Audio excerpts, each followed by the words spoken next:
Okay, so picking up where we left off last time, we were talking about genomic imprinting, which was one of the questions of the test, right? The very last one, I think. Okay, this says, question number 25, the epigenetic effect in which the expression of some genes is significantly affected by the parental origin. Remember when I mentioned that you have Prader-Willi syndrome, that you have a piece of chromosome 15 that is missing, that if you have inherited that chromosome from the father, you develop Prader-Willi syndrome. And if the piece of chromosome 15 was inherited from the mother, right, the rest of the chromosome was inherited from the mother, you develop Angelman syndrome, not Prader-Willi syndrome. And they are totally different syndromes.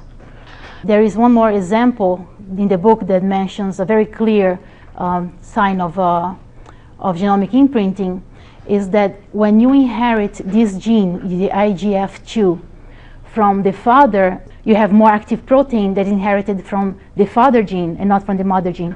Now, this gene, what it does, it stimulates growth. Yeah, it will stimulate fetal growth in the mice, and it will also stimulate the fetal growth in humans. So there is a whole explanation in the book on why this gene is more active in males than it is in females. But the main idea is that if you inherit the alleles from your mother, those are not very active. So generally the fetus is going to be small. So the father's gene through this genomic imprinting is very, very important.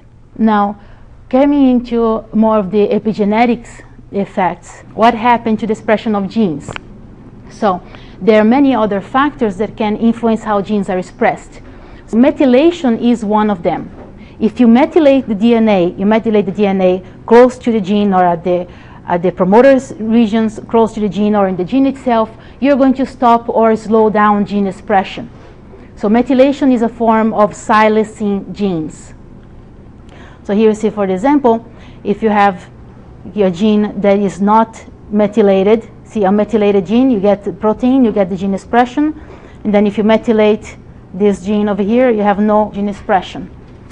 Methylation is a very powerful way to silence out genes. There is another form that is very evident that happens, and you can see in specific with genetic diseases, is this phenomenon called anticipation. And as you can imagine, the anticipation is something that happens earlier every time. So what this means is that if you have a disease, for example, the Huntington disease, it so happens that if you have grandfather that had Huntington disease, then the child of this person is going to develop the symptoms of Huntington disease at an earlier age. And then if this person has a child, a grandchild of this, initial person is going to develop the Huntington disease still at an earlier age.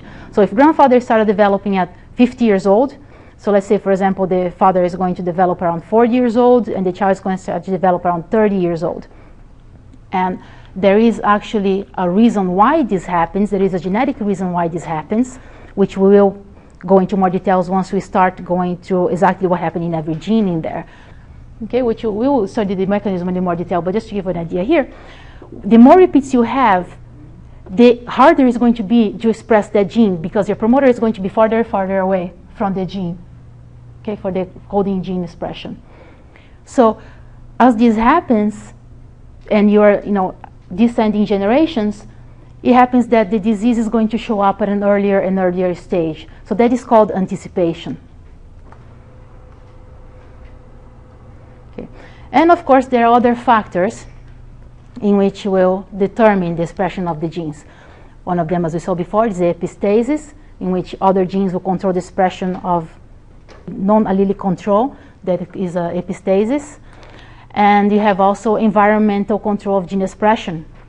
You can have diet changes that control gene expression, temperature changes, pH, stress, etc., and everything can affect the phenotype. Well, I like to use the stress example because you can all relate to that, right? Time of stress, you start to upregulate the gene of sweat and nervousness, and somehow you increase this epinephrine drive, and sometimes you can't sleep. Those are all phenotypes that are related to stress. So if you do not have the stress factor, you're not going to express any of those phenotypes.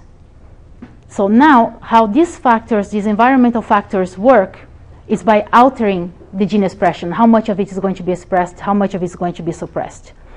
And then we also know that a practical way of identifying how the environment will affect gene expression is by having studies of identical twins. So if you have, let's say, two kids, they are maternal twins, they are identical twins, came from the same egg, and it happens that they're separated at birth. So one child goes to one place, another child lives with another family. Whatever they show, the characteristics or the traits that they show that they are in common, you can say is based on the genetic nature of their genetic makeup. Because if they came from the same egg, they have exactly the same genetic code, genetic makeup. Now, another interesting way to determine if the environment has a lot to do with these twin studies is by studying the non-identical twins. That sometimes they are growing up in the same environment and they are expressing the same traits.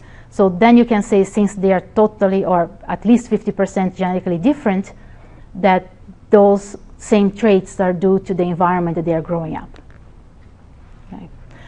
And of course, meditation for humans. Has anybody seen that study? It came up in 2011, last year, January 2011. It was New York Times, and it's very interesting. What happened here is that this guy, Dalai Lama, he came to NSU a couple of years ago. Very impressive, very nice guy. He was challenging the people who were really doing the research on how the mind works, on how the brain works. And they're saying, look, you guys only study the diseases. Okay, somebody had an epileptic attack. Oh, let's study that. Oh, somebody has Alzheimer's. Let's study that. Or you always study something that is a problem. So he said, why don't you start to turn it around and see really how the brain works by studying some traits that are naturally developing and they are normal and they're actually positive and productive to human life instead of only studying the diseases. Not everybody's going to come up with those diseases, hopefully. So he challenged the scientists to study the brains of monks that would meditate, let's say, at least 2 hours a day, every single day. Okay, I do not have that much discipline, but if anybody does that in here, I really appreciate your effort, and it's doing wonders for your brain. They measured the mental waves before they started the session of meditation, and then years later. I think they started this in 2004. Then they measured again. They concluded the study in 2011. And they saw that really meditation and concentration, and sometimes just a period of being quiet and not thinking about anything, it's very beneficial to normal brain function. And yes, I should have told that before the test. But it will keep for the next test. Okay, one trick that I always use whenever I have to take a test, which what I do is lock in the energy. You might think is no blah blah whatever, doesn't make sense, but we are made of matter. Matter is made of energy. There are a lot of things we don't understand, right? Like electricity. I know how it works. I took physics, but do I really understand why? No, I don't know how this magnetism and electricity really works. Our body is made of matter, is also going to have some of these fields. So if you can learn either through meditation or just to plain positioning how to influence these magnetic fields around you, you can get better concentration somehow. Don't ask me how. So lock in your concentrations, close your eyes before something that is really challenging, and just think about nothing for a few minutes, 5 minutes. If you can do this every day, it's like excellent way to concentrate. Lock in the energy, think about nothing. Maybe you concentrate on something like a white spot or a light, but with your eyes closed. If you can do that every morning as soon as you wake up for 5 minutes, epigenetics is going to take place. Okay, your brain's going to work better. Believe me, they did it. Okay. So other environmental factors. Yes, as I mentioned, diet. If you do not recognize that person, I do not blame you. That's the newest version of that person. So, yes, that is me. So diet and exercise, altering gene expression. Okay, yes, I do have a big fat gene running in the family, and it's not easy to deal with it, but we can, and all these other exercise and more dieting and some starvation and more exercise and no junk food. So it does alter the expression of your genes.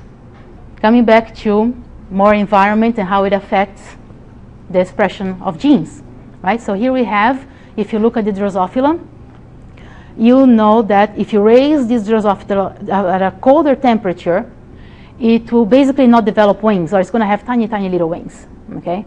So basically, you keep it cold, and it's not going to be able to fly much. Now, as you increase the temperature that you're incubating this Drosophila, they start to develop bigger and bigger wings. So if you get a room temperature, which is this is a way more than room temperature. Let's say this is 30 degrees. It's like summertime. That's why I guess they only fly around and bug around in the summer, right? In the winter, they don't develop the wings, so you don't notice them. But since this is Florida, you notice them all year round. So you go to New York, and it's freezing cold. You know, like those temperatures are not compatible with life. So you see that they do not develop the wings, and you do not have a fly problem in the wintertime. That's why, epigenetic factor. Also, another example that is very clear about how the environment will control the gene expression is in the case of phenylketonuria, which is the genetic disorder that if the child is born with the disease and is exposed to phenylalanine, it will develop mental retardation. So in order to avoid the phenotype, which is very detrimental, you just cut out all the phenylalanine of the diet of this child. And then the child will develop normally, regular intelligence. Now this rabbit is really interesting that it has this expression to develop pigmentation, and actually is in the whole body, okay? But when it's in cold temperatures, this Himalayan rabbit here, when it's in colder temperatures, this gene will get expressed only if it is exposed to temperatures that are less than 20 degrees. Okay, so what is it that's going to get cold in this rabbit? You know, it's going to be the extremities, right? Everybody been to New York or north? Yeah? You come out in the cold in the winter, and like your hands are freezing and your ears are frozen, you can crack them over, right? And your toes are, no, go, please, I can't feel my toes or something like that. Are the extremities. Whatever gets colder first is on the extremities. So here, whatever parts of this rabbit that are exposed to the colder temperature are going to develop this pigmentation. Now, if you grow the whole rabbit in 30 degrees, it's going to be all white. That gene is not going to be expressed. Now, in case of polygenic inheritance, what this means is that more than one gene is contributing to one trait. This is not the same as epistasis, because epistasis is controlling the expression of the other gene. Now, these genes here are collaborating to develop one particular trait. So the easiest idea for this type of genetic relationship are genes that are involved in height. So you know, if you look at the population, you have all ranges of heights. You have people who are very, very short, 4 feet tall, 5 feet tall, and people who are very, very tall, 6 feet and over, right, basketball players. So what happens here is that you have genes, let's say for simplicity 3 genes. They're actually about 7 genes. So let's say here for simplicity that you have genes A, B, and C that are all contributing to height. When the gene is a dominant, right, these are say it has dominant characteristic. So when it's dominant, you express more height than when you have the recessive allele. So let's say, for example, if you start off, all the women have an average height of 4.7 feet, right, 4 feet 7 inches. And this person, let's say, to start off at this average height, or let's say minimal height, would have a genotype that is all recessive. Now, if it is a man, the average height of the man is about 5 feet. And this is for the genotype that is also all recessive. Now, imagine that each one of these genes, each one of these alleles is going to contribute 3 inches for the height of a person if it is present, right, in on the genomic makeup. So is it 6 feet and 6 inches, is that it? Yeah. Well, it's a very tall man, okay? If it inherits all the dominant alleles for this combination of this polygenic inheritance, these phenotypes are going to be adding on top of each other, so we get a higher or a more expressed phenotype than what you expect in the first place. So here you just have the example in case you inherit one of them, in case you inherit 2, and so on and so forth. Okay, oh, there are the inches here.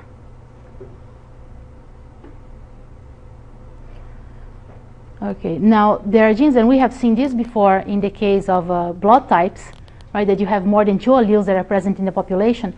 But remember, in one person, only 2 alleles are going to be present. Either you're going to have homozygous alleles or you're going to have heterozygous alleles, not more than 2 alleles. We can see sometimes that some genes are dominant over other types of genes, like the AB blood group is dominant over O, right, type O. We have seen that before. And another reason why I'm going over this is because this subject is also going to show up in the midterm, right? So midterm is cumulative. We have seen the ABO blood groups, and another type of polygenic inheritance, or more than 2 alleles that can determine a certain phenotype, is in the case of MHC in humans. Correction of statements. One correction that I would like to make here is when I mention about the MHC group in humans. These genes are not directly involved in the production of antibodies, but they are involved in the production of receptors on cells, and those receptors, those molecules, interact with white blood cells. The relationship between MHC and antibodies comes along when you have issues, for example, with transplants, organ transplants. Because if the body recognizes these surface molecules as not self, those recognitions are done via the white blood cells, then the immune system of the person will attack the organ that is being transplanted. That's why recipients of transplants have to take immunosuppressors. Now, the idea of pleiotropy means that one gene is going to influence more than one trait. Okay? So we just look at the idea that several genes are influencing one trait. Now, in this case, pleiotropy, one gene will influence many traits. Now, how does this happen? In case here of the Marfan syndrome disease, there is one defect on this gene for a particular connective tissue protein, right? So this gene does not work, is not expressed well. And what happens is that the person develops many phenotypes that are just because of one defect in one protein. So these are the phenotypes that you usually see. You know, these people are usually very tall, they are thin, they have long legs, long arms, long fingers. They're usually nearsighted, and you can imagine why. Your eye is made of a lot of connective tissue, right? No bones there. So anything that has to do with connective tissue in the body is going to have a problem. So now you can see here, the main problem that Marfan syndrome has is the connective tissue that is surrounding the aorta. Because, you know, there's a lot of pressure that goes through the aorta, is what just first comes out of the heart. If the connective tissue that is supporting the aorta is not strong enough to hold all this pressure, you are going to have problems of rupture. So these people can just die because the aorta will eventually explode. So they die of internal bleeding if this problem is not corrected. So you can see here many phenotypes that are coming out just because of one single defect in a gene. And you know, you can go to YouTube and see a guy with Marfan syndrome. Another example, as we have seen before, is in sickle cell anemia, that you have many phenotypes that are going to show up just because of defect in one gene or one hemoglobin gene. And remember before somebody asked me if you can be homozygous for the defective allele for sickle cell anemia? Yes, I wasn't sure about that. And yes, you can be homozygous for that, because what happens is that when you have normal level of oxygen, your hemoglobin is going to be that donut shape. Okay? Now when the level of oxygen goes down, this is when you get that sickle cell shape for hemoglobin. So if you can keep your level of oxygen high at all the time, so these people will not really have as much trouble with the disease. But yes, you can have homozygous for the allele for sickle cell. Okay, so that was the end of chapter 5. Do you have any questions about that and what we covered and what's not covered? Yes? For the blood, when you say blood type A, is that AA or AO? It could be either one, because A is dominant over O, right? So it could be A, or the O, you don't say AO, you say AI, right? Because the I is the one that is going to the I is the one that is not encoding for A or B types. So when you have II for the alleles, then you get type O, which means not the O is really a type, it's just the absence of A or B type. Okay, so if you have type A, you could have A, or you could also have AI, because A is dominant over nothing, right? If this is not expressing anything, and you express something, so you're going to be something, which is the A type. Same thing with the B. Okay, so A is dominant over type O, but it's the same level of expression as type B. It's the same type of dominance as type B. They're the same. That's why when you have A, B, you get both of those proteins expressed on the red blood cell, right? You get the A and the B being expressed at the same time. And that's an example of what?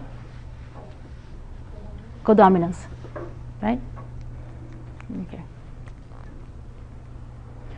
So now we're going to go into the fun chapter, chapter 6. We're going to do a pedigree analysis and applications and also genetic testing.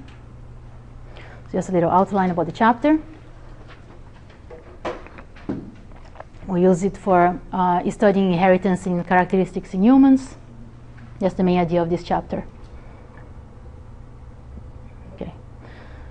So starting from where the book is starting, is mentioning the case of progeria as a case of dominant, autosomal dominant characteristic.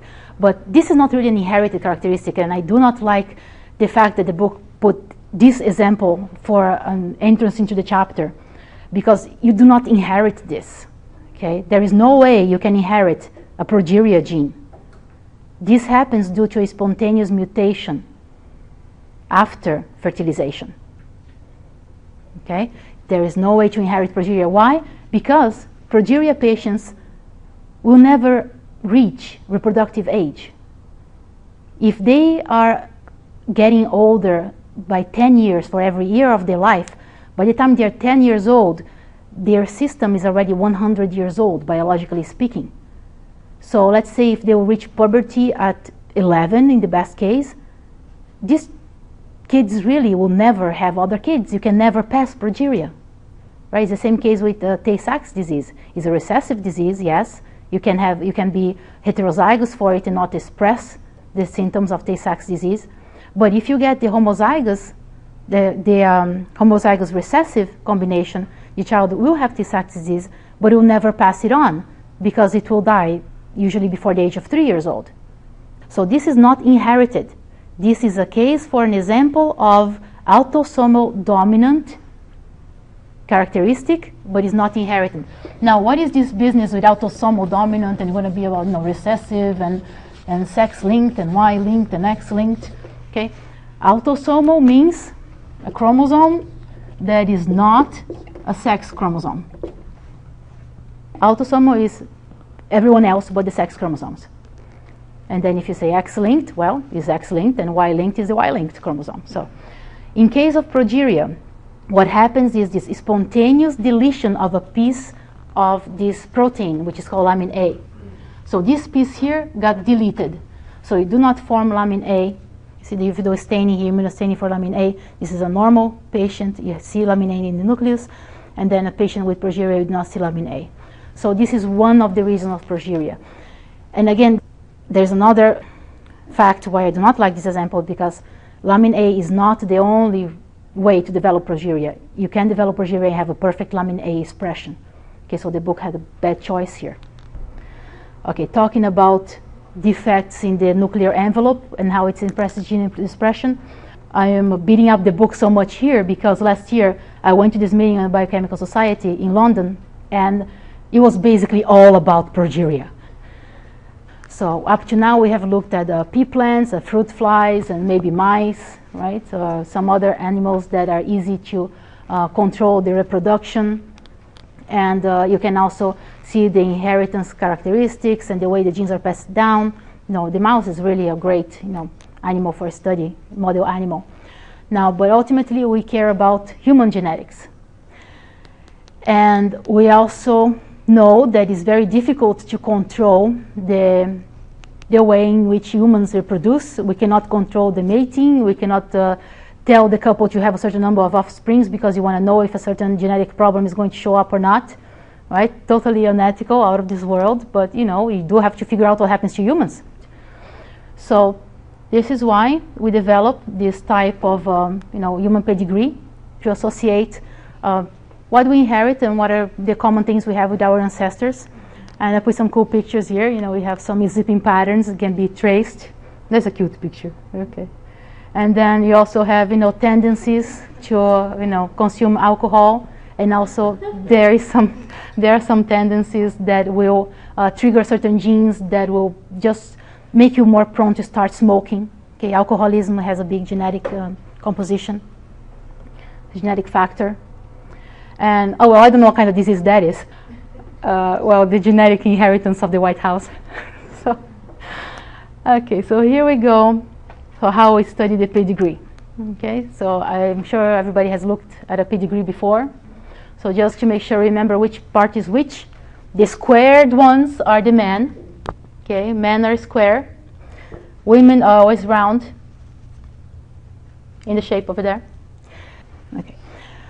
If you have a filled up circle, that means it is expressing the particular trait that you are looking at. If you have an open symbol, it means it's not expressing it. After we study the pedigrees and what happens in the family, we basically want to see how or what are the chances of passing down a certain gene or passing down a certain disease. And in case you decide to get married and you know that you're coming from the same part of the world and you're probably sharing the same genetic pool, you want to see what are the chances of developing, having a child that will have some type of developmental problems or some type of disease. That's why we do this pedigree analysis. Now, considering if it is ethical or not, it's up in the air, right? If you know that you have a certain gene that can come up and you say, oh, okay, I'm just not going to have children because this gene can come up. How do you look at the pedigree, what each symbol means? So as I said, the open symbol, nothing on it, means non-affected person. Oh, this type of sideways square, it's a non-identifiable sex, or not known. Sex is not known of that person. So if he is affected, you have close space. If you are a carrier and you're not expressing the phenotype, then you just represent it with a dot, saying, okay, he's a carrier. So this will show up in case when you have a dominant disease, right? That is has dominant characteristics.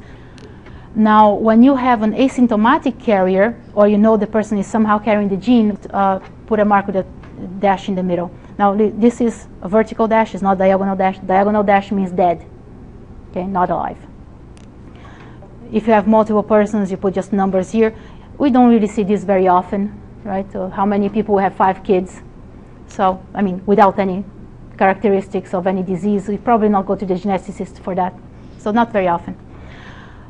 Deceased person, dead, cross in the middle, just dash in the middle. Now, this little p here, which means a proband, it means the first person that we know expressed a certain trait that is being studied. So when you say little p, oh, this is the proband, this is where the study started. And then you can do a tree, an inherited tree, going back for the ancestry, and you can see what happened after the person expressed the characteristics as well.